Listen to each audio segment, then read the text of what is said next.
Hello and welcome to another episode of Terrace TV TikTok podcast. Myself, Toby Jug. We've got a guest on today. It is Jamie. He is from Off the Underside podcast. Jamie, how are you doing, mate? I'm brilliant, mate. It's a real honour to be asked on, mate. I've watched a couple of your episodes since you've asked me on, and I've really enjoyed them, man. So I'm really looking forward to this, Toby boy. Thanks very much. No, no problem. Listen, it's this is totally it's a wee bit different. I mean, everybody does your podcast is totally different for everybody's. I know you're all football. It's not just a one team, which is great as well. Mine's basically it is Celtic, but it's a wee bit about the memory of Celtic. It's not about the now, and all that. We will speak about that later on, but it's basically just about getting to people and asking them their wee journey. So before we start, a wee shout out as always to WeFrames. They sponsor Terrace TV TikTok, and it says obviously at the bottom as well. You'll see it going along the bottom. You can find them on Facebook. They're handcrafted mini strip design frames, and it's at WeFrames. Thanks very much to Michael for obviously sponsoring the channel as well. So, Jimmy, as we always start, we like to say hello, welcome, as we've done, and then we like to ask somebody straight off the bat, what was your first memory of Celtic? First memory of Celtic was going with my dad, early 90s, mate. My first game was St Mirren at Love Street. I think we won the game 1-0. And then he started taking me to games, but me being very young, mate, I wasn't always tuned in. And I always remember one game we went to, and it was at Hampden against Hearts, right? And I went home, and my mum said to me, "Oh, what was the score?" And I went, "Not an each." My dad turned around to me and he went, "It's fucking 1-0 to Hearts," right? And I was like, I didn't even know, do you know what I mean? I was like maybe 6 or 7 at the time, didn't even realise that Hearts had scored the goal in that, but I didn't stop him from taking me anyway, and I just kept going and grew in love with the club, grew in love with football, and so like 90s and that. I've said it before, mate, on my podcast. I actually had the misfortune of growing up right across the road from Ibrox Stadium during the 90s, as a Celtic fan and coming from a Celtic family and stuff. It was weird, mate, because my dad and all his family are all kind of Irish heritage. Everyone is all Celtic fans, and we all grew up in Ibrox. It was mental.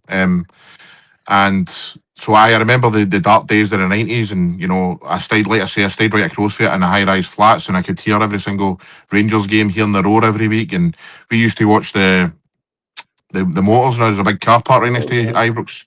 We used to go down there and watch the motors, and then just fuck off as soon as they give you any door or whatever. Do you know what I mean? But as for Celtic, aye, mate, aye. As for Celtic, mate, he used to take me to Parkhead every week, and that didn't really go to many away games, but we used to go to Parkhead every week.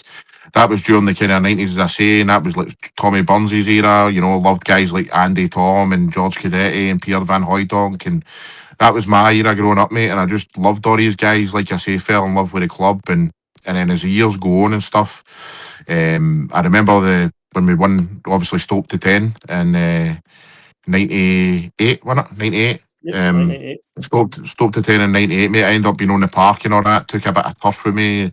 I don't know what happened with that turf, right enough, but I remember having a wee jar in my house for years and years, and then I think must have just moved house and my mum binned it or whatever. But and then I always remember that day as well when Harold Brackback scored. I always remember getting up. So I would have been 12 at that point. I went up to the kind of the bit where Brackback scored and pretending that I hit the shot and all that, right where he scored, and just, mate, just love the club, man. Just love everything about it, and became a Celtic fan and just obsessed with the club ever since, to be honest. Aye. That's pretty much it. A lot of people, as you just said there, your full family are Celtic. I'm a wee bit different. My dad wasn't a Celtic fan. He supported the blue side of Glasgow. So a lot of people find it weird that I'm more the Celtic fan that I'm on, man, being in party buses and going to games and loving Celtic. And that's just installed. I mean, I always tell people my story. I went to a Clyde game. I took to a Rangers game, didn't like it. Went to a Clyde game, didn't enjoy it. My uncle's like, go to a Celtic game. I said, no, because if you're doing as bad as the other two, I don't, you know what I mean? I'm not going to be going to it at all. And I was very fortunate. I stayed, literally, where I stayed in 88, I still stay there now because it was my granny's house. Moved away. Well, I stayed there all my days. I got married. I moved out for a couple of years and I moved back into that house. So I literally stayed three streets from Celtic Park. So I could hear the roar. I could see the lights. I watched the motors. You know what I mean? I get a lift there. All the things that you're saying is my bringing up being a Celtic man as well. But as you say, you went to the game with your dad, your uncles and your family and all that. And that's for most people is a big thing. So Going to your games like that, obviously you mentioned a certain team there, and we'll come on to that era with Martin and Neil before that as well, with Stoke in the 10. What, growing up, as you say, you stayed right next to Ibrox, so it was hard, mate. Rangers were dominating that period of time. Paul McStay obviously was captain, didn't really set the head on fire as captain, but he was a great player for me watching that side. And when we eventually won at Hampden against Airdrie, Scottish Cup, that was sort of, I broke the mould a wee bit, and I thought we were going to kick on for there. But just about you on that, what was the first final you remember, or the first league title you remember? What one of them? Well, I think it was 97. I think we won the Coca-Cola Cup at Ibrox to Henrik Larsson, Reggie Blinker. I remember going to that game, mate. And I'm sorry. What age were you in? I would have been 11 at that point. So we beat Dundee United Coca-Cola Cup final Sunday the 30th of November, which was my 21st birthday. Right. Aye. So were you at the game? Aye. I got a ticket off my mates that I worked with for my birthday, which is brilliant. So you went to that was your first one, you remember? So how was that for you? Were you still staying across the road at the time? Aye, mate. Aye, like I say, grew up there. I grew up there, mate, until I was I think I was 16 when we moved down the road. And but I mean, the good thing about staying across there was actually we used to do this all the time. I say I didn't really go to many away games. Used to go to Ibrox all the time for Celtic games, because me and my dad and my uncles and that, we'd always, I don't even know if you can do this anymore, mate, because I don't really go to the games anymore, but we always used to, Celtic Rangers games, go across the road and get a ticket outside the ground. You know, there was always people selling tickets and all that. So we used to do that all the time, man. And I used to go to Celtic Rangers games there all the time, go to cup finals and that there all the time and stuff. I mean, I remember, obviously that cup final was phenomenal, mate, absolutely phenomenal. And that's the first time that kind of remember thinking Henrik Larsson something special. Do you know what I mean? Reggie Blinker wasn't the greatest of players, right enough, but I mean he was all right. He scored that goal and stuff. But I mean, that final was phenomenal. I remember the one at Ibrox a few years before it as well, though, the '94 game. I actually was right across the road. My granny stayed right across the road for Ibrox, and that. Do you know where Ibrox Complex is? Aye. There used to be Hussies right next to that, and my granny stayed there, so that's how close I was. Aye, and the Rafe Rovers game '94. I remember my big cousin coming in, and he had a Celtic scarf, and he flung it in the bin. He's like, "Fucking done with this team and all that." And obviously, you never are. But I knew at that point when I was like 8 or something, right, this is a big deal to people and all that. You know what I mean? But aye, the cup final was amazing. We used to go to the away games, like I say. I always remember that one, the free each game, mind the Andy Gorham save and all that. Was that game? I always remember. Do you know what I remember? Aye, do you know what I remember for that game? Meeting Tony Roper now, Jamesy for Rabsy Nisbet. He was in the Celtic end, obviously, big Celtic fan. I always remember, mate, he was wearing a big purple suit. So he was, and I was like, what is this guy all about, man? And you know what I mean? Big famous actor at the time in Scotland and all that. And I met him that day, and then just used to go to the Rangers game. And to be honest with you, mate, more often than not, we were getting beat because it was the 90s. You know, Eric Bo Anderson came on and scored a couple of goals for them. And there was just umpteen games where we were getting pumped, unfortunately. But that was my first cup final, but it was '97 Coca-Cola Cup against Dundee United, wasn't it? Aye. Big Mark Reaper on that. Aye, we had three sides of the ground that day with the Brimley, the Copeland and the main Stone, and Dundee United did the full govern. I always remember when he scored, the wee guy was coming out and he was getting all that, come ahead. And he was pals pulling back in. And it went, obviously, we scored to make it 2-1. We were like, come ahead. He's like, up the stairs and off. I think, was that the same semi-final? I think I remember a semi-final. See, because I was so young, mate, it's hard to remember like exactly where and you know what it was and stuff. But I remember getting beat off Falkirk in the semi-final at Ibrox we went to. Was that '98? Can't remember what year that was. But again, man, we played Hibs there in a semi, I know, and it was the Friday. I'm sure it was a Friday night, and we drew. It went to penalty. We drew, so we did, and it went to a replay. So it did, and I remember the next day we were tickets were getting sealed. Said it at the time, tickets sealed. Tony Burns was the manager. Tickets sealed tomorrow morning, 9:30 Celtic Park. But that was another one. But the Rafe Rovers one, as you said, that was a scunner, man, for me, because it was Paul McStay missed the penalty. And it was pretty hard. And I remember what you were saying earlier, but I had like older cousins, I'm fat, I'm finished, I'm not getting back, getting beat off that mob, and you're like, oh man, is that, you know what I mean? But you were always told that we are the old faithful through and through, and there's always good times, there's more good times than bad. That's that's all right saying it, but when you're down there and your team's getting beat time and time again and you're not seeing anything, and I think that's how a lot of young people now are quite. Well, not just young people, a lot of people, but especially the young people, they know in the situation we're in the now, where we've got a challenge and it looks like we might not win the league. You know what I mean? We're sitting where we are, points wise, game and on, and a lot of people don't like that. I mean, I've got nephews and I've got my mates Waynes and that who were greeting when they won when that mob won the league, COVID season. You know what I mean? When they won it, and I'm like, that was a norm back in the day. You had to get used to, I can't, and you're like, listen, it's just one of the things you need to deal with. Sometimes you'll have a blip or a dip, you know what I mean? But other times, you can back fit. But I'm like you, mate. I grew up in that period of time where Rangers were going for the 10 in a row, and it was. I know our only saving grace. Can you imagine sitting the new back then if this was available the new today? Back then, man, the people would be laughing for nothing. We were just flocking on social media back in the old day, where big time, mate, it's wall to wall everywhere. So I absolutely love the fact that Celtic went on this run that we've been on for a number of years. Well, I would say for me, the last 20 years of following Celtic has been really good for us, to me anyway, to watch. My nieces and I agree with you. I agree with you. I mean, I do agree, mate, that people don't like it and stuff. I don't like it. You never want to see your team in a title fight. It's weird though, because over the years I have been kind of getting right. Okay, I love winning the league, and it's because of the 90s and stuff, Toby. You know what I mean? You remember them, and you remember getting beat off them every other week, and obviously that Tommy Burns team during the 90s where we didn't actually lose any matches. We just drew with Rangers all the time and drew too many matches outside of that as well. And so you do remember that when you're winning league titles in the 2000s year after year after year. But there was a wee part of me going, I wish there was a wee bit of something, do you know what I mean? A wee bit of something to talk about instead of Celtic winning. Aye, you do, you know what I mean? I'm not saying that I want Rangers to do well or anyway, but it's, this season. On you go, mate, sorry. We do want a challenge, but we don't want a challenge to be the fact that the challenge for me, the news is us. We're our own challenge. That's what's happening. Not I mean a challenge from within, but definitely. Agreed, Ron.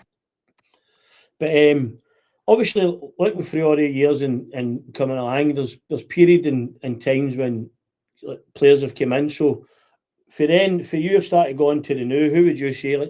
Obviously, he's your best player, but that's not really because there's more than one player out there, isn't there? Really, set here and five. We all know Henrik is a man, right? Everybody will be us anyway. Our age group, would probably be saying Larson would be the best player you've ever seen at Celtic Park for Celtic. You know what I mean, but what would be your give me five players that you think of the year that have been outstanding, or you've went, they've done really well for us.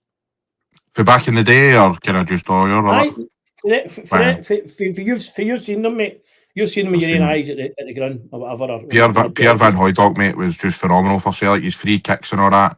Loved these. I loved the song we sang for it, even though it was just so simple. Pierre, there's only one Pierre. Do you know what I mean? Just remember that as well. And he was too good for Celtic at that point, if you can say that. And I don't mean Celtic as a club, I just mean Scotland. You know what I mean? He went down to England and scored goals for Nottingham Forest and all that as well. Unfortunately, he fell out with Fergus and all this, and we all know that. But him, the Canio, mate, was just, even though he was only here a year, you could tell the guy was just a genius. You know what I mean? Done it down in England again after here. I loved Stilian Petrov, mate. Absolutely loved the guy. And what I loved most about Petrov was the fact he came in, and a wee bit like Larson, but even worse than Larson situation where Henrik passed the ball to Chick Charlie and all that. I think a majority of us were thinking, who is this guy when Petrov came in? Because he looked a bit overweight for a football player and stuff like that. John Barnes was playing him out of position, and you're like, who is this guy? This guy's not going to cut it, man. And then when Martin came in, like he done with loads of other players, mate, he just transformed them. And he just one of the best midfielders I've ever seen at Celtic. I mean, you mentioned Paul McStay as well, and I put Petrov right up there with McStay. You know what I mean? I think McStay was a better player, all-round player, but Petrov, for me, mate, was absolutely phenomenal. And again, for third time, he's another one that went down to England and done it as well. After that, who else has there been after? Nakamura. Nakamura comes to mind, man. Another phenomenal kind of, what I wanted, a left foot. Again, a free kick expert. Just brilliant, man. And then the kind of modern era, who have I liked the modern era? Scott Brown, the absolute kind of the epitome of a captain, a leader, and a legend of a guy, man. He was just amazing. Yeah, and I don't think anybody thought that Scott Brown was going to be the player that he turned into. You know what I mean? He was obviously really good at Hibs and stuff, but I mean, there was loads of people going like, I'd rather take Kevin Thompson at that point. I mean, because Kevin Thompson Aye. looked like a better football player. You know what I mean at that point and stuff. But nah, man, Scott Brown came in and just tore it up, man, and for years and years, and his consistency, mate. And that's the thing about a lot of these guys; they were consistent. Do you know what I mean? Every week he would just kind of churn out results, um, churn out performances for guys like Van Hooijdonk and Petrov and Nakamura and all that. They were very rarely did you ever see these guys have a bad game. You know what I mean? And Right. aye, mate, there's just so many to mention, but I would say the A5, Nakamura, Petrov, and the other ones I mentioned, can't even remember them now, but they were all phenomenal. You've said there, obviously, like Petrov and Brown, right? So Petrov and Brown, it just shows you the knowledge. Because Scott Brown's been a wee bit outspoken about where Celtic are now in terms of on the pitch, half a pitch. And Petrov, you seen him the other night, he was giving it out. You know what I mean? He's Celtic Park was a fortress when he was there. The people were scared to come to Celtic Park. I know Martin Neal said that and all, but when you've got ex-players playing and saying that, then you know what it meant to them. You know what I mean? And Petrov for me was massive and all because he came in at a period of time very young, and he had a lot of pressure on his shoulders because he was the next, like he was like the Beckham for Bulgaria. That's what they were saying at that time. He was like the poster boy, the next Istro Stoichkov or whatever. These guys that were amazing players for their country. You know what I mean? But also, he didn't speak a word English. He didn't have anybody here with him, and he buddied up with people. And I've read his like extracts, stuff about his book and all that he just had a mattress and a couch in his house. He didn't have, you know what I mean? He had a bed and a couch and that was it, and a telly, and didn't know how to pay bills, and Cert didn't even deal with that with him. Somebody else had to deal with that, and it was somebody that he buddied up with, he was quite friendly with, who did work at Celtic, which was good. But saying that guy's got all the off-field struggles, yet, as you said, his performance levels never dipped. He was always, I would say, 85% to 100% every single. You couldn't really turn around and say he was rubbish. He was, you know what I mean? Like, I hate saying players are bad or they're rubbish, right? But you can see their performance levels are dipped. They're not really there, or they're being off if their form's not there. They don't really be as if they're not interested. And you never had that with people like Bruni. Bruni was never uninterested. And I think it was they were talking to a couple of players and they said, "What is it about Scott Brown?" He said, "Well, he's all fun and games and all that, and he's up for half a joke. But the minute he walks in that dressing room, his game head's on." He says, and people have tried to speak to him, even like his mates like Whittaker and that, and I've tried to speak to him in the tunnel and blanks him. No, he's focused, and you see it. You used to see it when the camera would go to him and just be standing there, stare eyes straight right out of that tunnel, looking right down onto the North Stand.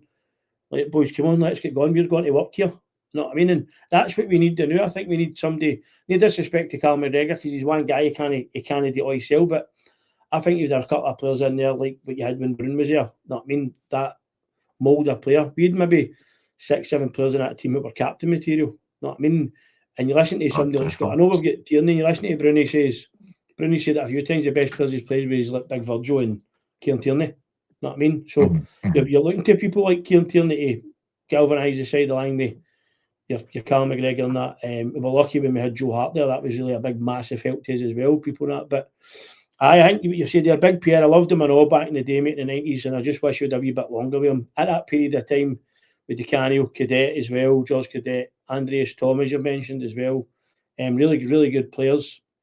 But again, the draws killed us that season. You know what I mean? Popping on, your Larson, as you said, Petrov, Brown, and Nakamura. Naka was unbelievable for us, mate. His goals in the Champions League, his goals at Kilmarnock, his goals against Rangers and all that, you just look at him and you think, wow, what a guy. To imagine having somebody with that ability to know floating about in your team, he would be worth easy 100 million for us, you know what I mean? Easy, man. I mean, that's another topic though altogether, the fact that, like, you know, players of the day, mate, just aren't the same. You know what I mean? When I'm talking about all these players and you're speaking about them and all that, mate, there's nobody even in this, you know, apart from like Callum McGregor, as a line there with Scott Brown, as I know, doesn't want to miss a match, no matter how much he's getting criticised or how much he's kind of knowing the best of form or whatever. Callum McGregor always wants to play against anybody. So, but I mean, these guys like Petrov and Nakamura, mate, you just don't get these guys anymore. Nah, you don't. And that is it. The guys coming to play. And I think there's very few players out there understand. Well, look, Cal McGregor gets it right. There's no doubt he's for the West Coast. He's for Glasgow. He understands Celtic. Kieran Tierney's got it. We like McCowan's a Celtic man, so they'll get it. But when people are coming into your club from abroad, they've not got somebody like your Peter Grant's back in the day. It was drumming into them. I mean, they can't all say he learned everything for Peter Grant. Your people like Tommy Burns talking about, God bless him, man, where he was everything. He lived and breathed Celtic. You know what I mean? And you've got that. You can see that with players past that we've had. As you said there, nobody thought Scott Brown was going to be that player. Nobody thought Scott Brown was going to be that player for that long period of time, because that was a fantastic career he had at us. And he could, people say, he didn't go and try. He didn't need to go anywhere else, because he was here. He was winning league title after league title. He was doing it in Europe against the better players. And for me, that's it. The guy, why would you want to go somewhere if you're getting the money you're getting, plus you're winning week in, week out, and you heard me. And I love the fact that people came up here for doing south, or people came from abroad and thought they were just going to walk in here and go to do it. And Brown's seen them off time and time and time again. Mate, I totally agree with you. I seen you talking to Ryan. What's that Celtic podcast? The Celtic Restricted Way? That's restricted. Celtic Restricted. Unrestricted. Sorry. I seen you talking about. I mean, Brown. My argument is always this for this, right? So Scott Brown, when he's 75, 70, 76-year-old or whatever, right? And he's got his grand range running about him and all that, right? And he can go like that. There's my trophy. There's all my medals in this room. You know what I mean? There's all the shirts I've played. There's all the games. Here's I played against Man United. I played against Barcelona. I played in the Champions League. I played for my country. I've won all these things for Celtic. And it's not as if Scott Brown didn't make any money, mate. He made a fortune while at Celtic as a captain for years and years and years. So it's not as if he was on pennies or whatever and he didn't make any money. The guy's set for life for what he achieved at Celtic. And then you've got these guys who go, oh, you should be going down to like, and I don't mean any disrespect to guys that I always think of like a James MacArthur, right? Now, James MacArthur was a right good player for Crystal Palace in the Premier League and all that, right? And obviously when he's older, he's got to be like, all right, I played against Man United, I played against Arsenal, and I played the Premier League. But he's won nothing. I think he's won one FA Cup, right? He's hardly played for his country, but he's made probably quadruple what Scott Brown's made. I'm sorry, mate, but all day long, I'm picking Scott Brown's career. So, see, unless, I've always said this, mate, and I mean this for the bottom of my heart, see if you're Celtic or Rangers, if you're a player, mate, I would only go to a top six in England. I get a team where you can go in there and play at the top level and maybe win trophies, because there's no point. All right, you can go down to Southampton and, do a Virgil van Dijk, but see your Virgil van Dijks, mate, they're one in a million. You know what I mean? It's most guys go down there and they'll just kind of float about the bottom of the Premier League, then they'll end up in the Championship, and then you'll hear from them years later on that. I don't see it. Look at Gary Hooper. Gary Hooper was winning trophies and medals up here. He thinks he can go down to Norwich and go and get an England call up. No, it didn't happen, man, because he wasn't good enough for that level. Do you know what I mean? Unless you're a total phenomenal player that is going to end up playing for Man United or Man City or something, I don't see why these guys should look at our club and look at Rangers or that as a stepping stone, because, you look at Maida that wants to go to Wolfsburg. Why? Money, that's all it is, man. Wolfsburg, what are they going to, they're not going to win it, mate. They're not going to win anything. And whether it's today, I want to get in the Japan squad for the, Kyogo, mate, that's Kyogo. Perfect example. He's fucked off. He's not won any trophies since. He's not had the plaudits he's had since he was playing at Celtic and all this. He was scoring goals in the Champions League, scoring goals in Europe and all that. And he's not even third choice in the Birmingham team. You know what I mean? So I totally agreed with everything you said about Scott Brown. Scott Brown's had by far a better career than most of the guys that have ever came from Scotland in England.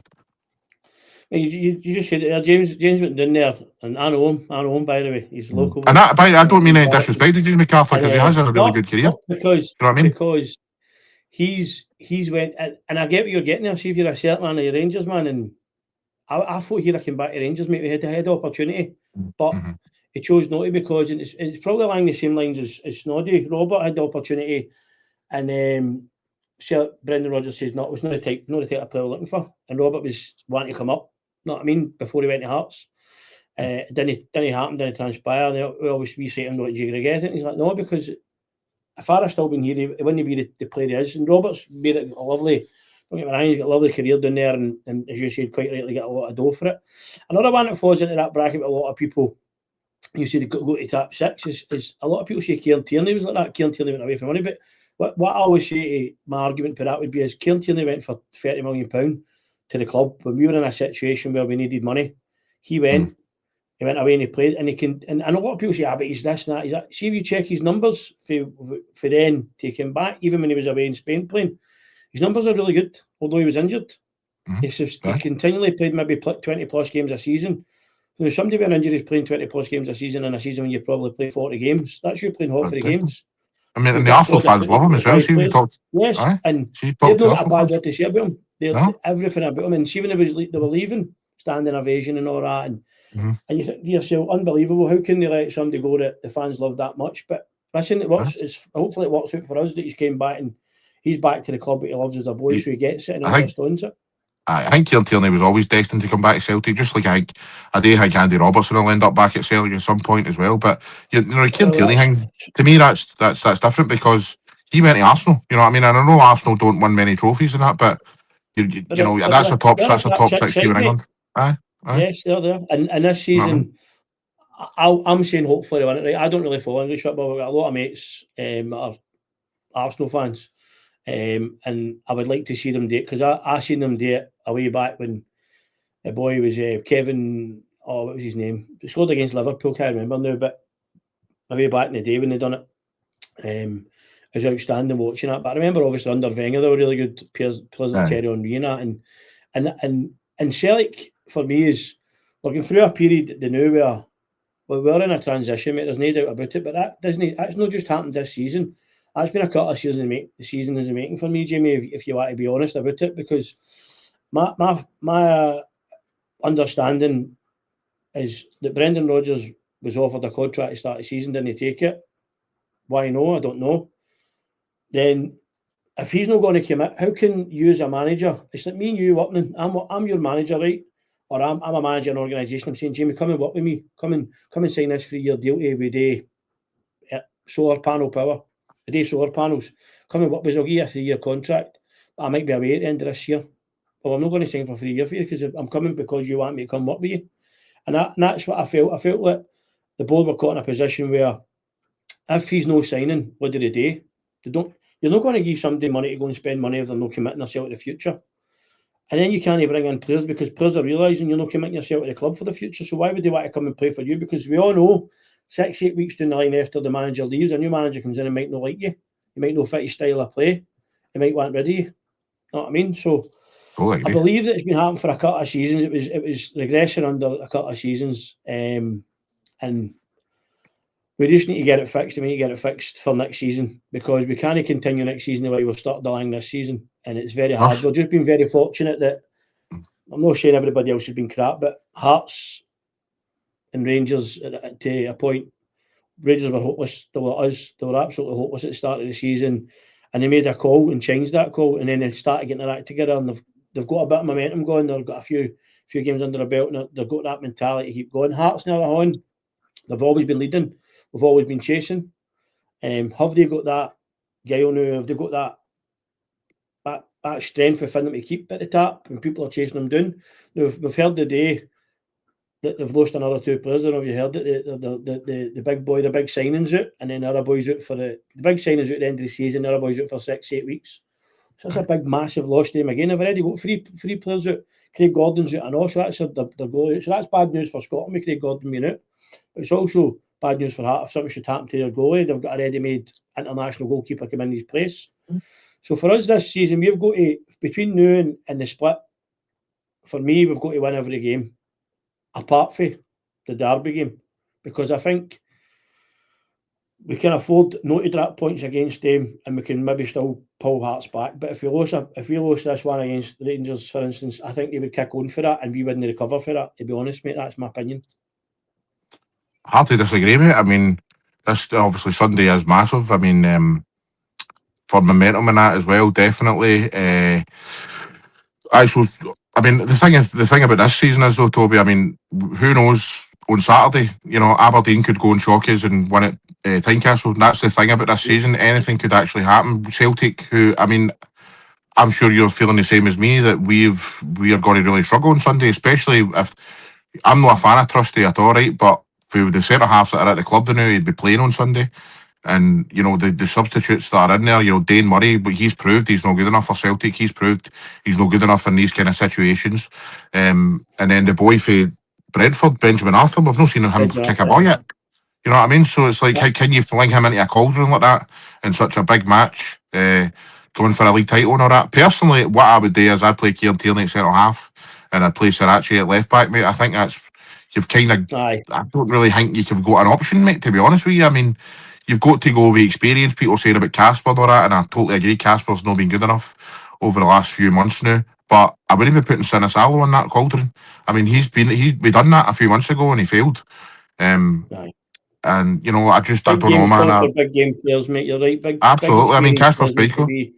Aye. And know that for all, I've said I do blame him. I mean, I sit right behind the goal at the Celtic end, 2 rows, mate. So he gets it off me stinking when he's crap. And I've done it at Tannadice. I've done it all when I've been right behind Murrayville and all that. But see, when he's good, I shout. And he must know, because that's the same lunatic he gave me it last week for being rubbish or I wasn't on the game. But he'll know, and he'll turn round and he'll be looking for me. And I'm like, well, I'm not done. Because see, if you're good, you're going to get well done. But see, if you're not getting that. And I still say, like, the goal the other night, he could have stuck his leg out. That's what I've done my calf playing paddle, man. I still stuck my leg out and stopped it. That's how close I am to seeing it. But big game coming up, big game players, big game mentality, people with experience, the knowledge, and they're not going to get stage fright. No disrespect, as you said there to Murray. Remember the Villa game, he was out his depth. A couple of other games, he's been a wee bit rusty, and then throwing the big boy. The only thing for me is that Benjamin Arthur, a lot of money has been spent on him. He's got a big deal down there. I think he's on a 5 or a 6 year contract. So they're thinking he's going to do things because they didn't let us put a clause in the contract to buy him in case he done something good up here or he was setting head on fire. So I think they think that he's going to be a player. And hopefully he is a player between now and the end of the season for us. He's a big player. Unless he starts tomorrow and impresses us, do you know what I mean? And you can see a bit of a player in there and all that. I mean, but he's got to at least play some minutes tomorrow if he's going to play on Sunday, because you can't be flinging him into that, man, because many a team, Toby, you've watched many a game, Celtic Rangers at Ibrox, and how many teams Celtic teams you've seen crumble in that atmosphere, do you know what I mean? And obviously vice versa as well, but we just need strong heads on. So obviously Scales is a worry for me, mate, you know what I mean? He's passing out for the back and that. It's just, big one about the thing about Liam Scales is I think he's a half decent defender. I think he can defend the ball, you know what I mean? He's good at getting his cell in good positions and getting his head on the ball and clearing it and stuff, and he's good at reading the game and that, Liam Scales, but he can't pass, mate. He cannot pass the ball, and that's the problem. Do you think it's down to too much time? He's got too much time in the ball and he doesn't really know what to do with it? Because you've got players, I remember Big Baldy. Big Baldy had too much time in the ball. He was mad. He was starting to go runs, and whereas when he didn't have time in the ball and he didn't have time to think, he passed a great ball, he got it ready, he played it to her. And I think that sometimes happens with Scales as well, that I think we want too much from him. But I do believe that, like you, he's a confident enough player. He's good on the ball. He can do his job well. He reads the game well. But just sometimes, as if he switches off, or I think he might. I wouldn't like to think he thinks it's too easy, because it's no. Know what I mean? But there is just sometimes you make silly mistakes. You're saying, don't try, not going to do that. You're no Maldini. You can't play the ball like that for the back. And so I don't know. I think the weekend's massive for us, mate. Massive game. As you say, I never even thought about that, but you said that KT is shifting KT in one and putting Sriracha out there. That is an option that it works, because he's done it for Scotland. He's played in there at Scotland as well. So big game requires big changes, and everybody needs to be on their game come the weekend as well. On saying that, mate, what would be your team then? What would be your team for the weekend? Somebody asked me this all day, mate. I think I'd be playing Casper. Casper would be playing. The guy's played umpteen amount of games for Denmark and all that, and World Cups and Euros and all that, man. I know that he's not playing well, but if you want to go for a league title, you need to go with your tried and tested players who have got the experience. So Casper in goal. I'd be playing Araho at right back. I'd play Scales and Tierney centre halves. I'd play Sriracha left back. I'd play Callum McGregor in the middle of the park. Now this is where it gets tricky, man, because Rio Hattati has done it Celtic for me, mate. I've been very, very vocal about that.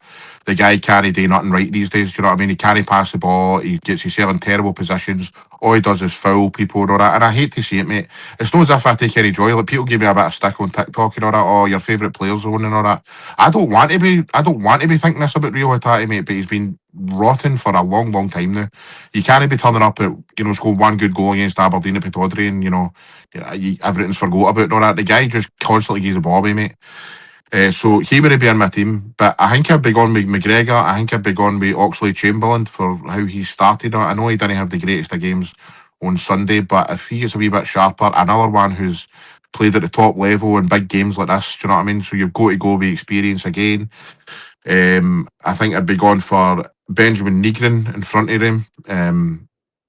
I think obviously Nygren has been probably our best player this season, to be honest. The consistency of goals and stuff like that has been phenomenal.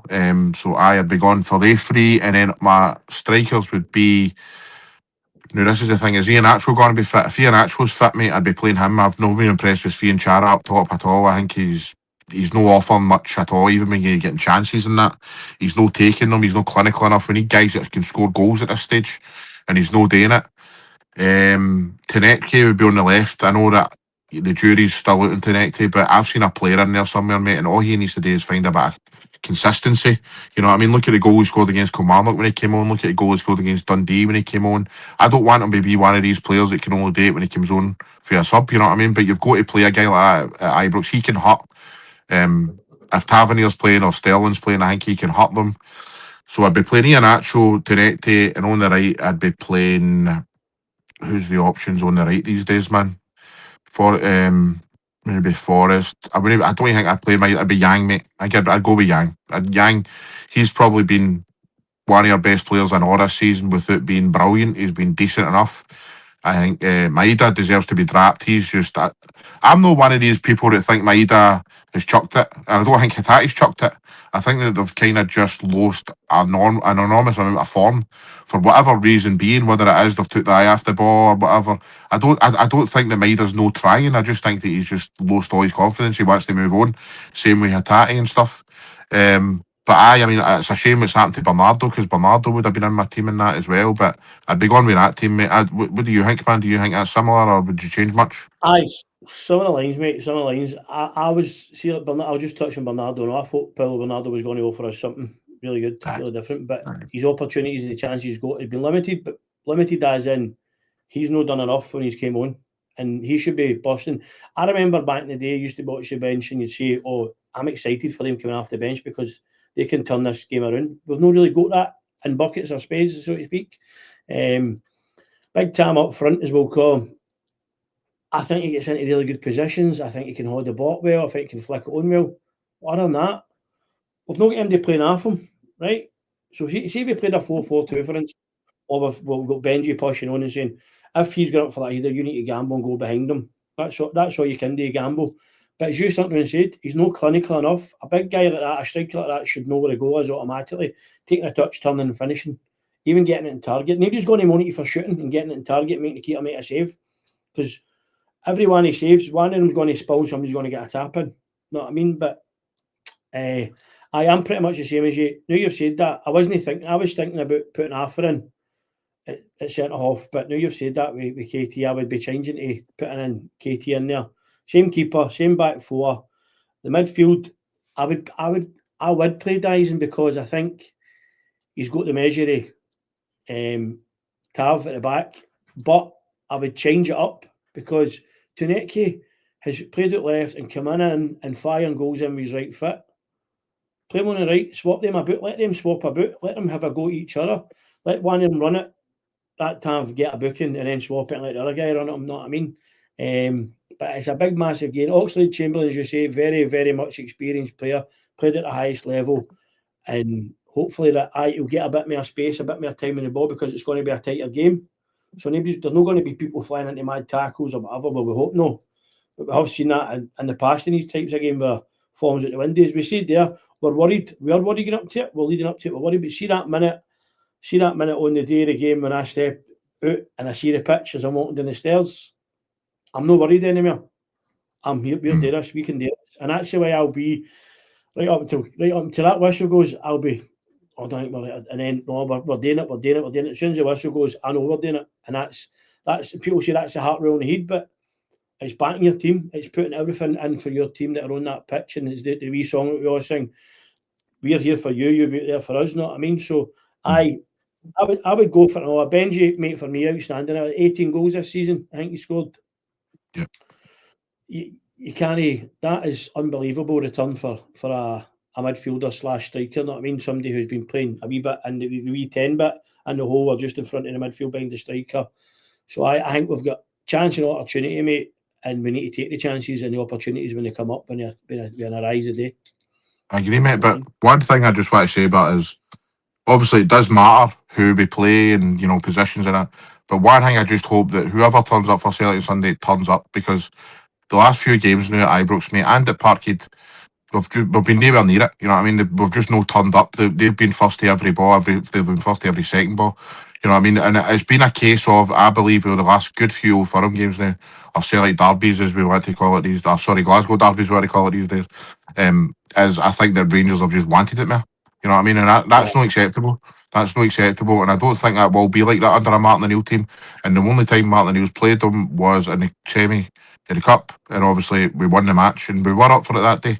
But it needs to be a case of that again, man. We need to go all guns blazing on Sunday. Obviously, keep the heat, as you mentioned. Nobody diving in with stupid tackles and getting sent off and putting us up against it early doors and that. But we need to be up for the game, man. We need to get right in their faces. Because one thing's for sure, Toby, they'll be up for it, mate. They'll be up for it. Oh, definitely, mate, definitely. And I always say to people that when you go to these places, you're playing against an extra man. Without the people saying it's the officials are extra man, but you're playing a bit. The crowd are always there. Yeah. They'll get on their back all the time. And if we can turn that, if we can flip back, if we get an early goal, they'll be on their case. And that's how they struggled through a period of time where our fans been on their case. And we've never been like that as Celtic fans. We've never been on our players' backs. I will give them a wee bit hang me, but we've always got their back. We've always got them to push them on that wee extra bit. As people, if the managers have said, like Tommy Burns has said for a year, they're always there. That's the support. Fries off it. McGregor said that we thrive off that support coming out of stands.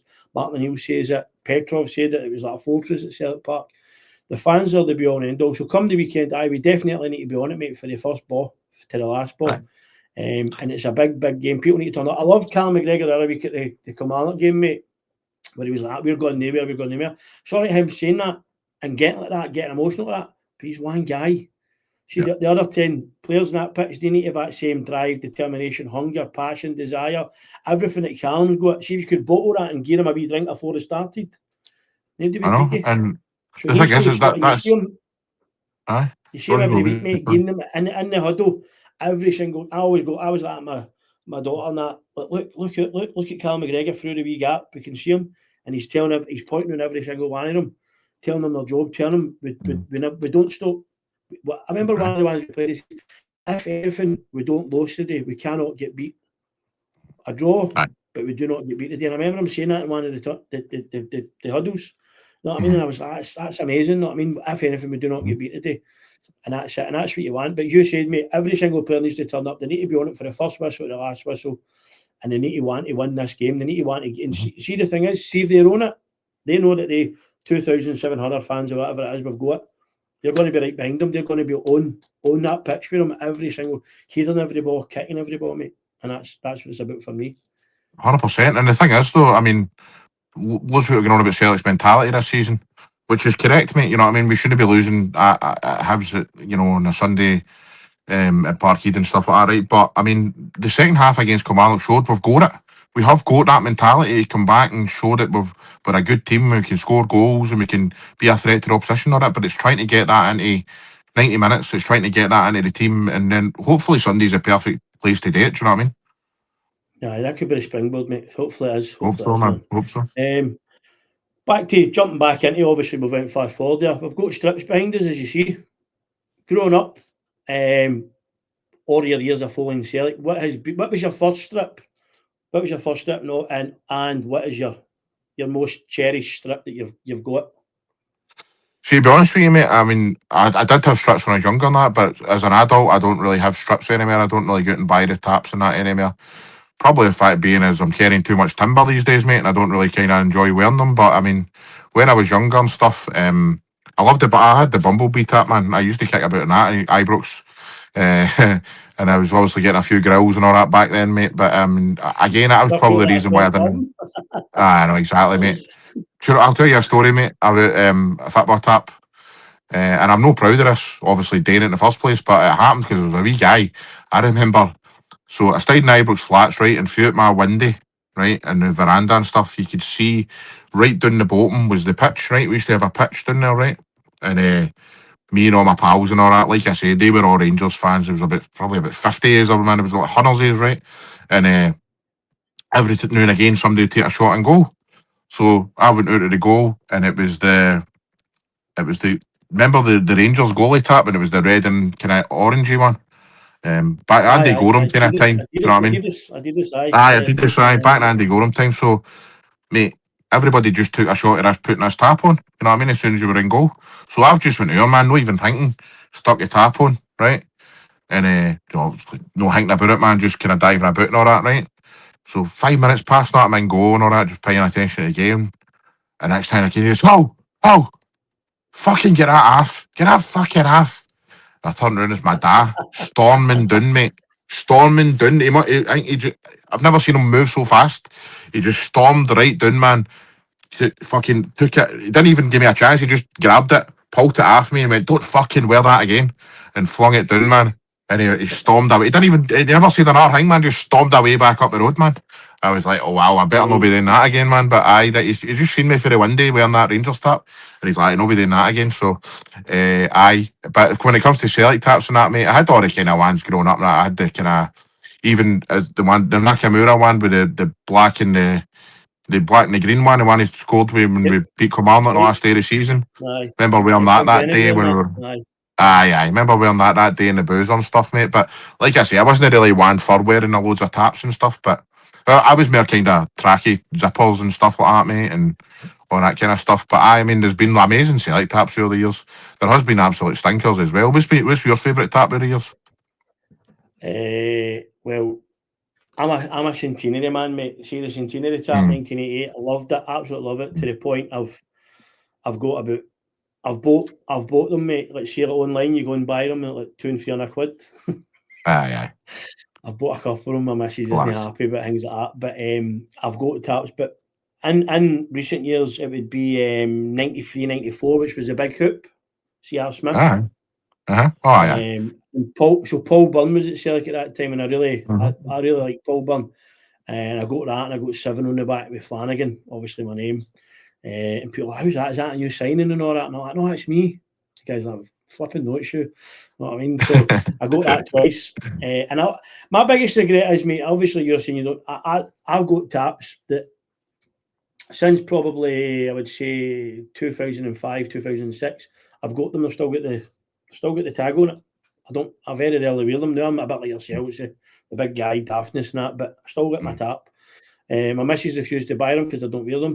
You know what I mean? And when I do buy them to wear, it's usually retro stuff I go for. But the 93 centenary one and the 93, I like the Terrace one. I really like that. No, that's the wrong one. Terrace one. I really like that one.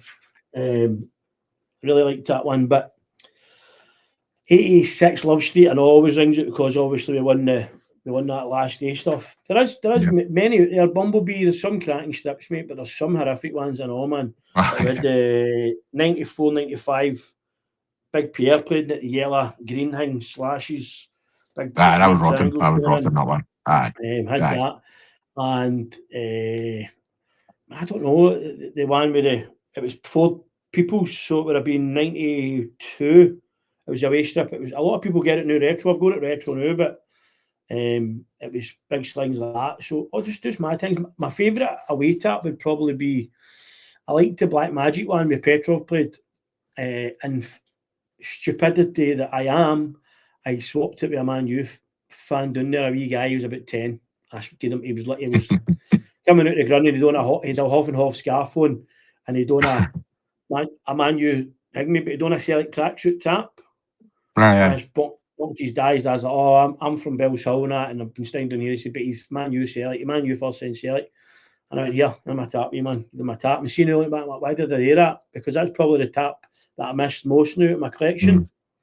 But I went and bought it, and it cost me 195 quid to buy it. Wow. And see, when it came to it, still the actual receipt for Sports Division. The person that kept the receipt, never wore it. It was in a bag, still the tag on it, and I was like, pure. I didn't believe it was real. Took it to a guy who checks them. He's like, I'll give you £300 for it. I said, no, that's good enough for me. I'll take it. And I've wore it a couple of times, and I keep my missus like, I just love this tap. But pretty much like I say, I don't wear them now, but I still love them. Aye. Talk about favourite goals, mate. Have you got a favourite goal? Anybody that scored? Obviously, early years you must have seen some screamers. You were just saying Nakamura winning the league here and things like that. Oh, mate, that's up there as well, man. But I think the one that sticks in my mind when I think about that question, mate, when you asked me there, the first one that popped into my mind was when we stopped the 10 against St Johnstone that day and Larsson's curler. I know it's not technically the best goal I've ever seen, but it was just special to me that day, mate, because I remember, obviously, were you at that game? You were at that game yourself, weren't you? Yes, I was. I was. What I remember for that game was, obviously, I used to go to all the Celtic games all the time, as I say, at Parkhead at that point. But that was the first time I remember going, wow, there's a lot more people in here than there usually is. Do you know what I mean? I don't know why people were jumping their barriers and all that day and whatever, but it was like every seat was full. And it was obviously scorching. And we had a cracking seat, mate, when I had a season booked in the 90s. We were literally about 6 or 7 rows up on the halfway line in the main stand. So, it was just a perfect seat.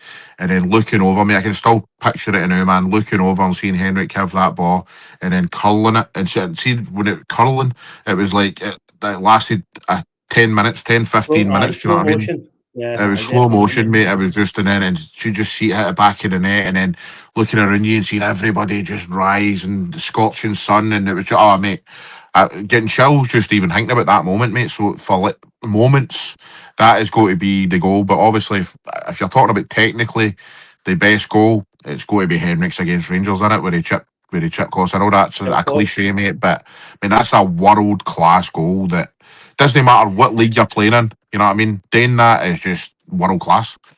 The thing with that goal is that I've been to a couple of speakers night things where I know that's there, but Larsson wasn't there, but Martin always talks about it, and then when they've been at a couple, he talks about it with Henrik, and he says it's probably one of the hardest things to do in football is chipping somebody, but chipping somebody while the ball's rolling away for you, and the keeper's coming out to you. Is one of the, he said to chip it with that and still have the audacity to try it, never mind to pull it off. You know what I mean? But and then you hear Big Sutton, I've been to a cottage with Sutton, he says, but I set it up. You know what I mean? That's a quiz question, but who did it's a quiz question? Who did he nutmeg before he tripped him? Kunterman. No, was it Kunterman? No, it was Kunterman. Most people get that wrong, man. Well done, mate. It was. But that for me, I know that day, the Celtic game, but you said that the one for the St Johnstone game, that's when we speak about it with my family and that, I know a lot of us are like that's probably one of the best games, but passion wise, and as you say, just for the whole thing, everything about it, that goal for Larsson, and you see the videos, you watch back new clips, maybe on the YouTube, pure that you see him coming in the alternate angle, he's coming down and he cuts inside, he makes a move and he shoots. And then the camera stays on him, it doesn't follow the ball. And then you just see him spin away with his horn up, his finger up. Brilliant. And shivers, man, shivers. Goals for me like that, there'll be quite a few goals, but I love I was big Tam Rogic, mate. For me, he was a gravy. I know a lot of people didn't like him. He didn't really start really well, but then he started finding his feet. And for me, he was an impact player, mate. I loved him coming off the bench because he's going to do something. But he's one against Rangers where he unfortunately broke David Bates's foot when he scored. It was pretty bad for that wee guy, but brilliant for us. My best one is I don't know if you remember he scored at Kilmarnock. Belter. Ronnie Dyler, wasn't it? So the ball came back out the net and it got kicked right into the crowd, and I've got the ball in the house. Have you? Brilliant. My cousin's like, get that on. I was getting that on. Nothing. That's under the seat. You know what I mean? And you see that was right in the dying minutes and all, wasn't it? Aye, brilliant, mate. Absolutely brilliant. I've been to a few games in that, mate, like last minute ones. Like Kilmarnock was good. Bruni done it on the league and all that. few that done it Kilmarnock, Nakamura done it Kilmarnock, Roger at Kilmarnock, just there the other week at Kilmarnock. I know you're thinking it's always Kilmarnock seems to be, but Aye, one I that know. always sticks in my mind is Tony Ralston up at St Mirren. Ross County. Oh, sorry, Ross Ross County, wasn't it? Aye. Ross County when he That's there. right. So I've got my hat on, and my mate throws it on the pitch when we score. And I know everybody's on the pitch running, going mad. We own Moffat's on, he's crapping himself. I don't know what happened. My mate Mooney's got him in a headlock. I'm shouting, get my hat. He's getting it. So I went down, the guy went, where are you going? I went, calm down, Chief, I'm not running on the pitch. Look, I'm going to get my hat. And then, all right, okay. Watch me walk, got my hat. I'm coming back. The post has opened the gate and goes, on you go, Wigan, let me back in. Because I knew I wasn't running on the pitch. I just put my hat on and just stood. But I just, so there's, as you say, mate, there's loads out there. But games that mean so much. That St Johnstone one was massive, mate. Everything about it was massive. And people, as you say, it might not be the best goal you've ever seen, or people will not say it's the best goal, but at that day, at that time, that moment, and what it meant, it was a big, big goal, mate. It was brilliant. And that's the thing, mate. You'll always have these memories. I mean, I said earlier on, I get a bit of stick on TikTok for certain things and that. That's another thing I get a bit of stick on is how you know what the games, because I'll go live for Celtic games and stuff and just kind of keep people updated with what's happening and stuff. And you're a part-time supporter and I go to games. Listen, mate, I went to hundreds of games in the 90s and the early 2000s, and even later on I had a season book when I was in my 20s and all this. I don't go to games now for various reasons, football, and to be honest with you, one of them is like my eyesight. I prefer to watch it on the telly these days because my eyesight's not the greatest and I can see the game better. I can get a better picture of what's happening and make a better judgment, especially now I'm doing a podcast and that, of seeing the games and stuff. I don't think you should be judging people, especially people like me who went to hundreds of games. And I went to the game in the 90s where, the whole Hugh Dallas thing and all that. Like I say, I went to Ibrox all the time, used to go to away games as I got older and stuff. So I've done my bit, you know what I mean? And I'm not taking away from anybody. I've got total respect for everybody that goes to football matches and, geese Celtic and geese football, they're hard there. But I prefer not to go these days. It doesn't make me any less a supporter or whatever, do you know what I mean? That's it, Jamie. There's so much, there's so many different reasons why people can't go. Or it could be the price, right? It could be, as you're saying, that you do a podcast or your vision's not too good. Or your kids, maybe you'll get kids you take them to football, because if you're going to go, you want to take the Waynes, it's cost you even more money. So there's a lot of factors playing into this. And what I always say to people I know is we're very, very fortunate that we're opportunity to go to these games and series. I've been very fortunate all my life, mate, to be so close to Celtic Park, and I see it. My mate Paddy McCrudden comes here from Ireland to see Celtic, and he was there every single game, 80s, 90s, early 2000s. And it's just been recently that he's not always there as much, but he still comes there when he can. Mm-hmm. And I always say to him, Paddy, I'm not any better a fan than you, mate. Whether you go to one game a season or I go to 50, we're the same, mate. We're the same. We're there for the same thing. You're sitting in the house with the same feelings that I've got sitting in the ground. You're sitting in the house shouting the same things that I'm shouting at the ground.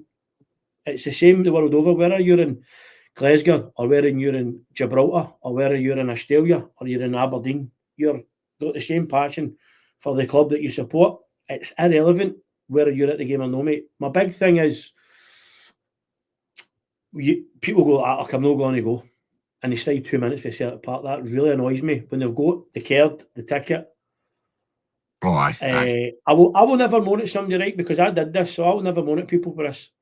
Going into the game, 3-0 up, 4-0 up in 25 minutes and going, I'm going to the pub. Because I was the world's worst for it, Jamie. My big mate Chris isn't here now, he passed away.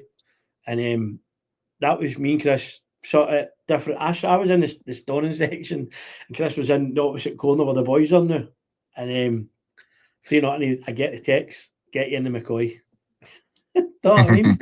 And we used to just leave. Even away games and all, mate, it'd be like, if Ross could get you in the Mallard, or we'd be together. Always at away games, we're always together, we would do the same. But I totally get what you're saying, mate. And I get that the big thing for you now is you're living your football through your podcast. You're passing on to the next generation. You're passing something on. And this is where I find it very hard as well to criticise people. I've got nieces and nephews, I've got my mates' wee boys and wee lasses who can't get to the game because there's no in. There's no in, mate. We've got a season ticket waiting list, supposedly X amount of thousands, right? I don't know if it's true or not, right? I'm not going to go down that road. But even home games, it's very hard to get a ticket. Away games is even harder. So if people go to the game, fair play, and if they can't go to the game, that's fine. That's why I've called this Terrace TV TikTok, because I believe I've got every right to talk about Celtic because I go to the game, but I also believe that you, the guy sitting in the house, is just got the exact same right as me to talk about Celtic. You've watched the game. You might not see what I see unless you watch it back a couple of times or the camera angles change. So, for instance, people used to say to me, Neil Lennon was utter piss today, he was garbage, he didn't move. What are you talking about? Seen it in the telly. I went, him and Lambert were running after the ball, they were creating space. You don't see that in the telly, creating space. You don't see them shutting the guy down for the pass to go as the guy said to reverse a pass. You don't see that. So that used to annoy me, that. But Terrace TV, TikTok, everybody, whether you watch it in the house, whether you watch it at the game or you listen to the radio, because some people are on the move working. I know a couple of boys that do truck driving, and that's them. They've got the radio and listen to the game. Are they any less a fan of me and you because we're watching it television or live? No. So I totally get you 110%, mate. We're all the exact same. Nobody's any more privileged. We've just been very lucky to have the opportunity to go and watch our team.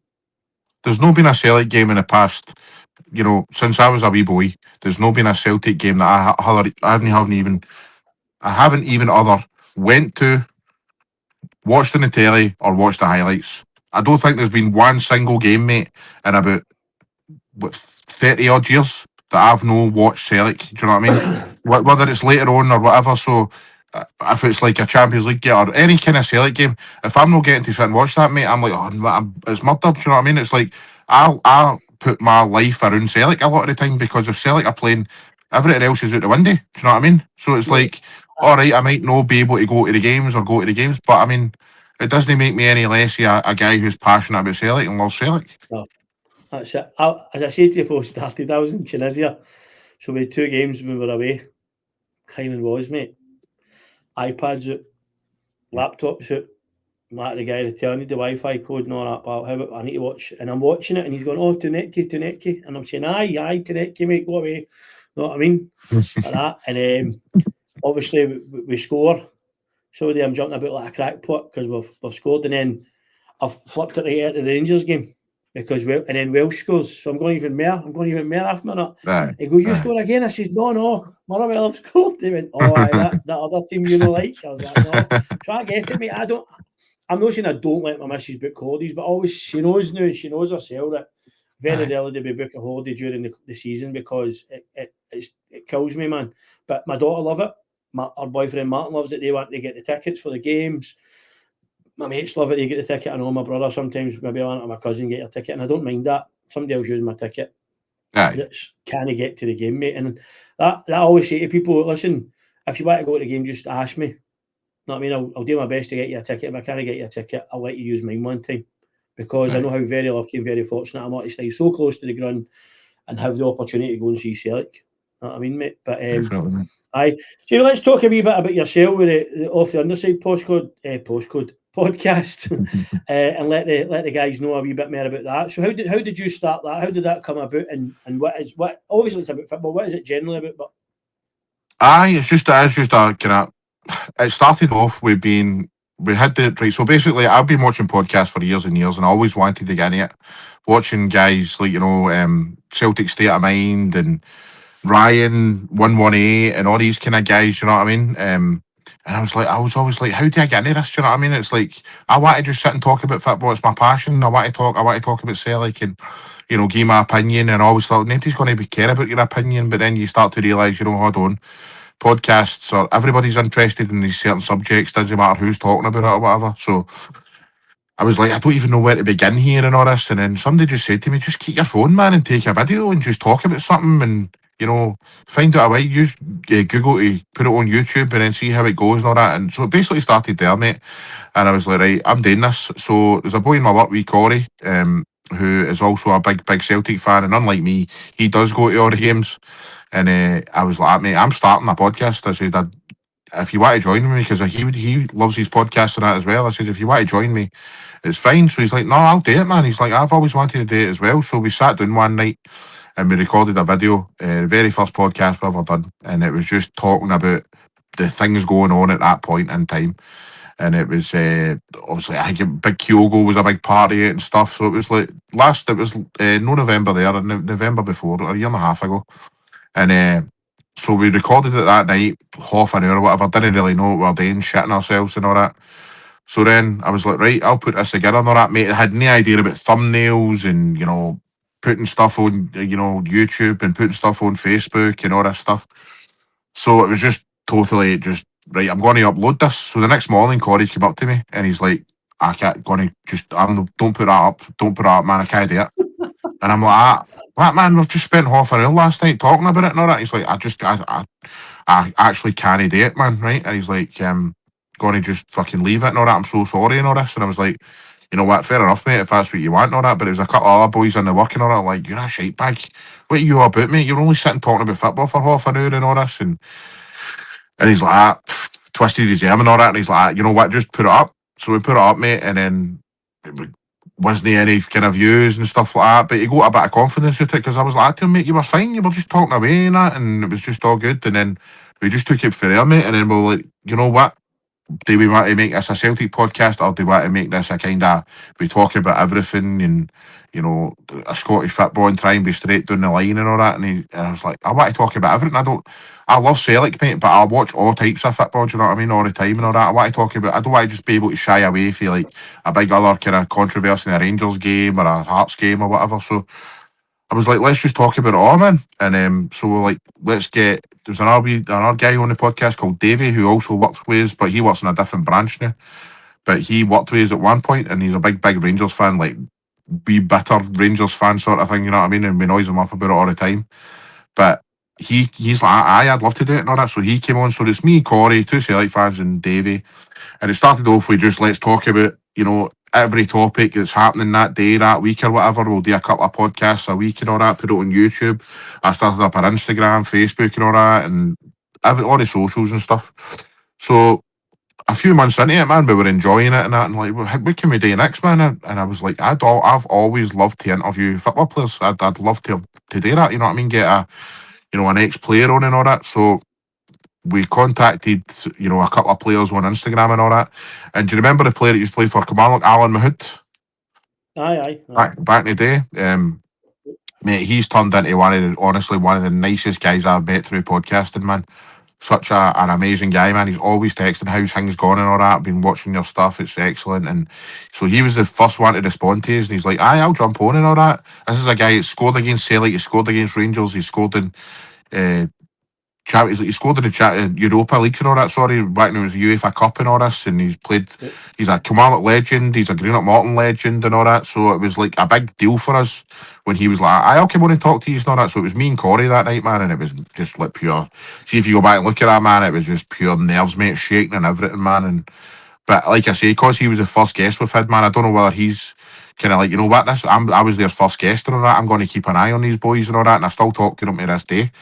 And then he kind of goes Derek Lilly, who played for Livingston, scored in a cup final for Livingston against Hibs and all this. Another amazing guy, man. In fact, I'll show you this. I'm going to do a charity thing. He played with Morton and all, didn't he, Lily? Played with Morton and all, mate, aye. And he actually, when he played for Morton, Leeds signed him in the late 90s. Right. So he went doing David O'Leary. So I'm doing a charity thing soon for British Heart Foundation because my dad passed away with a heart attack a few years ago. So I'd contacted a lot of these guys. No, man, it was a shame. Aye. I'd contacted a lot of these guys and I was like, listen, any chance you can maybe donate something, a programme or anything along the line, you know what I mean? I'm not asking for anything big. Derek Lilly sent me this, mate. A Leeds tap for the late 90s. Remember that tap?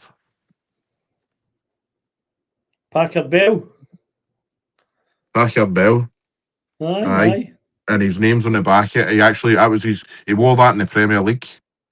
For Leeds, and like I said, David O'Leary signed him. He played alongside like Robbie Keane and all that at that point, mate. Aye. Hart was there, Ian Hart that. Ian Hart that was there, mate. Aye. Nigel Martin, the goalie and all that. Alan Smith. They had a crank team at Leeds at that time. Aye, mate. Aye, and unfortunately for Derek, mate, he was a wee bit injury prone at that point because he would have been a good player down there, mate, because he came back here and he was really good as well. And aye, so he was a brilliant guest, mate, and we just took it for him, man. We're just like, let's ask everybody, and like,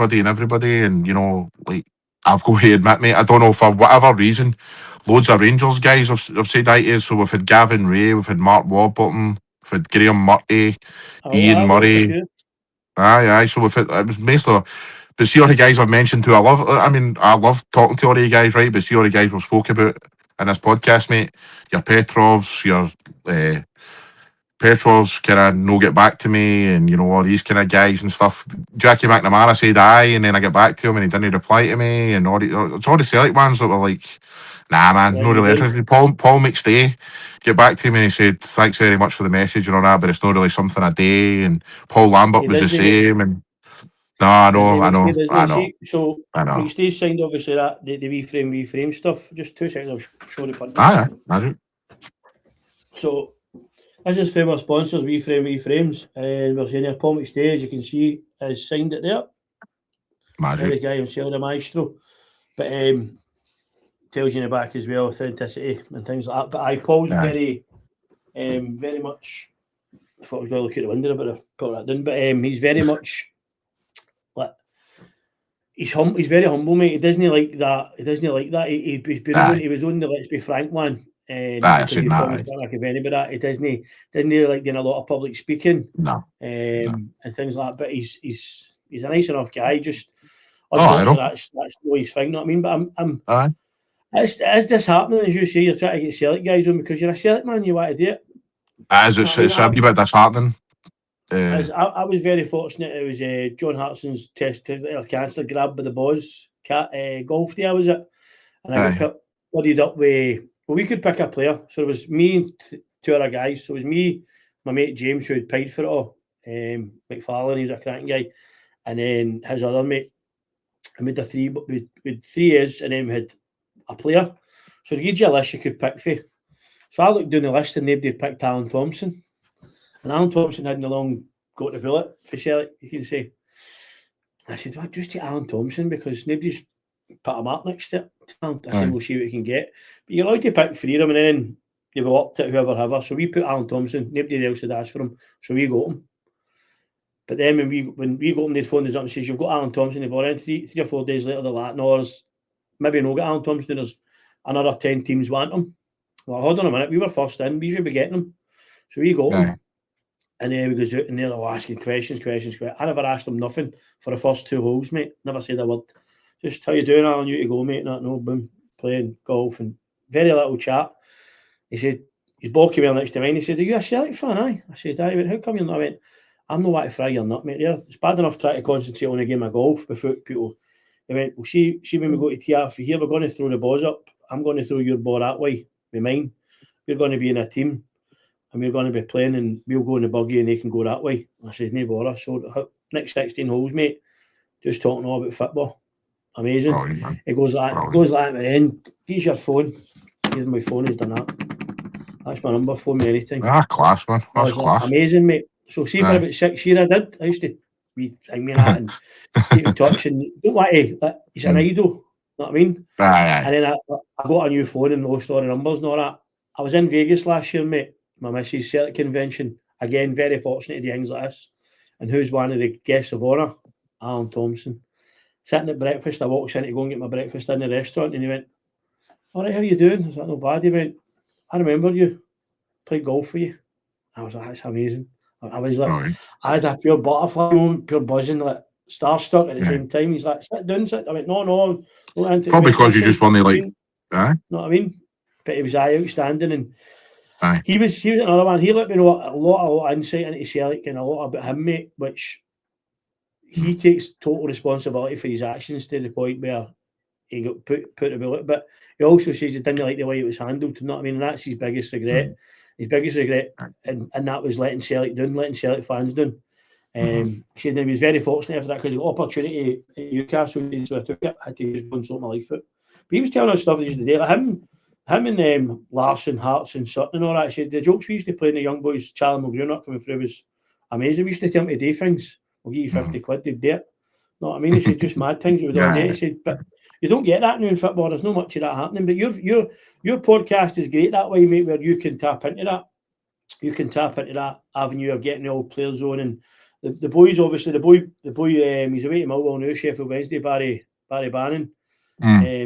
He's always on the Celtic Unrestricted view one. With JP and Ryan and that. And it's it's good to hear him. I know he gives a wee insight into the dressing room and what it's like to be football and building up to a game and all that. And the stories these guys have got, I know, is brilliant. And just listening to them, their knowledge of the game is for me is out of this world. It's unbelievable. And you're just lucky. You probably feel like yourself, mate. You just feel pure lucky and privileged to have that opportunity to speak to these guys who've played the game at the highest level. 100%, mate. And here's the perfect example of it. So obviously, like I say, we've had loads of Rangers, players and stuff like that. And one of them was Dave McKinnon. Remember Dave McKinnon? Right. Played for Yeah, Rangers, obviously, in the aye. Played in Rangers in the 80s and that, captained Rangers, and he played in the kind of the famous kind of 4 each game and all that. Remember that, man? He Right. scored one of the goals and stuff. So I had a chat with him, mate, and he was just amazing. And during the podcast, he said, no, a lot of people knew this back then and all that. He says, but Murdo McLeod is my cousin. He was like, we All would. right. He said, me and Murdo were best pals. We're best pals, and we're first cousins. And he says we used to go to Celtic Rangers games, and he said we'd park round the corners for Ibrox or Parkhead or whatever together.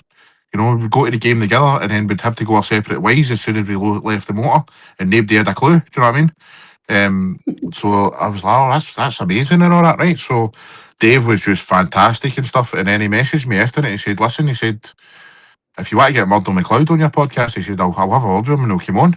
And I was like, what, man? Do you know what I mean? I was like, that would be amazing, mate. So thanks very much, mate. Murdo ended up coming on the podcast, and it was like 10 minutes before it, and obviously I mentioned about my dad and that, and going to the games, and my dad's passed away now and all this, and I was literally 10 minutes before it going, I can't do this, man, because I'm just going to greet. Like, I was literally so emotional, Toby. Like, I was like, done loads of interviews before it with players and stuff, and I was like, I just kept thinking of my dad. And obviously, Murdo was the assistant manager to Vim. When we stopped to 10, I was on the park with my dad and all that day. And, these Celtic players and all that, they're idols to me, do you know what I mean? And the manager's staff, and they're like, being a wee boy and all that. And when he was coming on, mate, I was like, I was literally greeting my missus as like, listen, if you cancel this, man, you're going to regret it, do you know what I mean? But I was shaking and everything. And eventually I was like, right, you need to grip yourself here, because I was thinking to my dad be like, get grip yourself, come on. So I was like, he came on, mate, and I done a wee kind of intro thing, and it was like pure emotional, like Celtic, you're a Celtic legend, and growing up watching you guys like yourself represent my amazing club, and knew I pass it on to my son and all this, and I was literally nearly about to greet and all that. Held it together, thankfully, mate, and we just had one of the best conversations I've had on the podcast, man. He just spoke about his time at Celtic, obviously, and how he was disappointed with Davy Hay and how Davy Hay treated him, at the club, and then years later, and he was obviously his time at Dortmund, and then his time with Vim, and he was talking about just that day and stuff. And I said to him, I was on the park that day, man. And he's like, oh, fantastic, and all this. And it was just me. Felt like I was 12-year-old again. Do you know what I mean? So if you go to that moment on the park that day, to go to all the flipping all the years later to sit and speak to Murdo McLeod on my podcast, and then the next day, mate, I couldn't believe it. My phone went, and because David passed me on Murdo's number and all that, so that's how I contacted him. But obviously, Murdo's known the best of health recently and stuff, so it was his daughter that was doing a lot of it and stuff. So I'd saved Murdo's number in my phone and that, right? So I'm thinking, right, he messaged me after it, right? And he's like, oh, I just want to say, really loved that and all this, and it was brilliant. And I was like, oh, brilliant, man, right? So the next day, mate, I'm sitting at my work, man. Phone goes, sitting at my computer, Murdo McLeod. I'm like, what? So I was like, right, going standing outside, man. Picked up the phone, I was like, hello? And he's like, hi, Jamie, how you doing? It's Murdo here, how you getting on? And I was like, aye, mate, brilliant, man, thanks very much. What's everything all right? And he's like, just want to say, we've just watched the podcast back again, and it was absolutely brilliant. Just loved talking to you guys and all that, and it was just great bringing back all the memories. And mate, I had a lump in my throat again, do you know what I mean? I was like, mate, thanks very much, Frank. I really appreciate you coming on. You're a legend, love you, and all this, man. And he was like, no bother, take care of yourself. And that was it, man. That's the last I've heard from him, but it was just like one of these surreal moments in life, mate, you know what I mean? Right. See, that is for me, I know that it shows that appreciation for guys like that who spoke to a Celtic fan. He gets it. Murdo McLeod's always known what Celtic's about, right? I know people used to say he was one of that mob and all this crap, right? But see, for somebody like him to phone you back, take your time out, right? First of all, watch it back and then phone you back and say, I really enjoyed it, because no one's happened. But you see all the feelings that you had. He'd probably sitting there with his family, and they've all come back out for him, and it's probably brought good memories out. Wim Jansen's no longer with us, and some people might not be longer there, as you were saying, your dad's really long passed away, and all the emotions are raw. And see, when he listens back to that, he's probably had a good chat with you and enjoyed it, but see, when he watches it back, he gets a lot of enjoyment for filming and going, no, I've actually enjoyed my career, and talking about it brought his back to life. You know what I mean? I love seeing him. He was at Celtic Park not that long ago, and just amazing. And you've got that, mate. Something will stay with you forever, mate. You know what I mean? That kind of thing. That's it. Jamie, thanks very much, mate. It's been a pleasure, absolute pleasure. I've enjoyed it, and I enjoyed just speaking to guys about Celtic in general, especially somebody like yourselves. You're basically the same mould as me, mate. We lived through a period when we weren't doing well. We started doing well, and we've been very much privileged to go and see Celtic in a period of time when they have been doing well. We're Celtic fans, the exact same, whether we go to the game or we know, we're watching the TV, we're listening to the radio, or we're on the terraces, mate, and that's what it's all about. So thanks very much, mate. I really do appreciate it, and I look forward to your next Off the Underside podcast, mate. Thanks very much, mate. Aye. On you go. No, I'm just going to say thanks very much. It's been amazing talking about all the memories and all that again, mate. I was really excited when you asked me on, and then I watched the podcast, like I said earlier, and you know what you're doing, mate, is fantastic, man. Just keep it up, mate, because it's like, as a Celtic fan, as a football fan, I want to watch things like this, what you're doing, mate. Do you know what I mean? Going through all the kind of eras and stuff and talking to people who just love the club and all that, mate. So it's a cracking idea what you've got, mate, and you keep it up as well, man. No problem, mate. Hail, until the next time. Hail. Catch you later on, mate. Cheerio, bye. Right, mate.